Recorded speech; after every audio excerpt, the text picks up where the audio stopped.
সবাই কেমন আছো? আমার চ্যানেলের নতুন একটি ব্লগে সবাইকে অনেক স্বাগত জানিয়ে নতুন একটি ব্লগ শুরু করছি। তো দেখে বুঝতেই পারছো আমি তারাপীঠ মন্দিরের ভিডিও দিচ্ছি তোমাদের সাথে।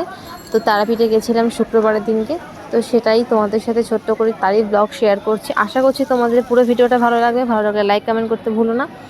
তো আমরা একদিনের জন্য গেছিলাম পুজো দিতে। ওর পুজো দেওয়ার কথা ছিল, সেজন্য একদিনের জন্য আমরা গেছিলাম পুজো দিতে। তো ভালোভাবে পুজোটা দিতে পেরেছি। আমরা আগের দিন রাত 8টায় পৌঁছেছি, আর শুক্রবারের দিন সকাল 10টার মধ্যে রুম ছেড়ে আমরা হোটেলে ছেড়ে মন্দিরে পৌঁছে গেছিলাম।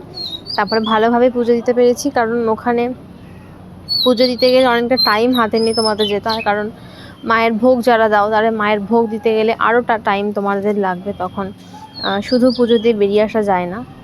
তো আমরা যেহেতু মায়ের কাছে ভোগও দিয়েছিলাম, সেজন্য আমাদের অনেকটাই টাইম থাকতে হয়েছিল মন্দিরে। তো মায়ের পুজো দেওয়া খুব ভালোভাবে হয়ে গেছিলো। তারপর শিব মন্দিরে পুজো দিলাম, আর আশেপাশে অনেক মন্দির আছে ছোট ছোট, সব মন্দিরই ঘুরে ঘুরে নমস্কার করেছি, পুজো দিয়েছি। যাই হোক, তো তারপর মন্দিরে পুজো টুজো দিয়ে ভোগ নিবেদন করার হয়ে যাওয়ার পর আমরা হোটেলে ফিরে এসেছিলাম। আবার ফিরে এসে বাচ্চারা যেহেতু খুব সুইমিং পুলে যাওয়ার জন্য আবদার করছিল, সেই জন্য ভাবা হলো যে সবাই মিলে তাহলে একটু সুইমিং পুলে যাই।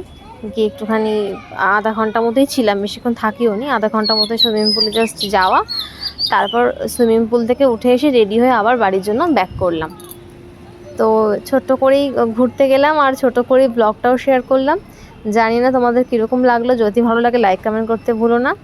আরও নতুন নতুন ব্লগ দেখার জন্য সাবস্ক্রাইব করে দিও। আর এই যে আমার বোন, ও তো খুব খুশি।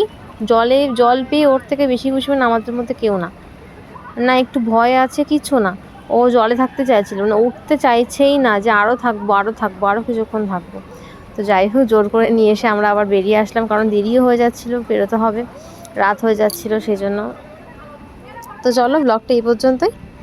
তো ভালো লাগলে লাইক কমেন্ট করে দাও। টাটা।